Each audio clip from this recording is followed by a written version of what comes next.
கிருஷ்ணரின் யாதவ குலத்தில் ஒருவருக்கொருவர் சண்டையிட்டு தங்கள் குலமே அழிவதைக் கண்ட கிருஷ்ணர் துயரமடைந்தார். அவர் துவாரகையை விட்டு வெளியேறி ஒரு அடர்ந்த வனத்திற்குள் சென்றார்.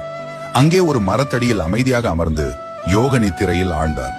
அந்நேரத்தில் ஜரா என்ற வேடன் அங்கு வந்தான். அவன் தூரத்தில் இருந்த கிருஷ்ணரின் பாதத்தை மான் என்று தவறாக நினைத்து தன் அம்பை எய்தான். அந்த அம்பு கிருஷ்ணரின் பாதத்தில் பாய்ந்தது. அம்பு பாய்ந்ததும் ஓடி வந்த வேடன் அங்கே கண்ணன் தான் இருக்கிறார் என அறிந்து கண்ணீர் மல்க கிருஷ்ணரின் காலில் விழுந்து மன்னிப்பு கேட்டான். கிருஷ்ணர் புன்னகைத்து, கலங்காதே ஜரா, இது என் விதி. முற்பிறவியில் ராம அவதாரத்தில் நான் மறைந்து நின்று வாலியை கொன்றேன். அதன் கர்ம பலனாக இன்று அதே வாலி நீ ஜராவாக பிறந்து என்னை அம்பால் எய்திருக்கிறாய் என்று கூறி வேடனை அமைதிப்படுத்தினார். பின்னர் தன் உடலை விட்டு வைகுண்டம் சென்றார். அந்த தருணத்திலிருந்தே கலியுகம் தொடங்கியது. கர்ம விதியை நீங்கள் நம்புகிறீர்களா?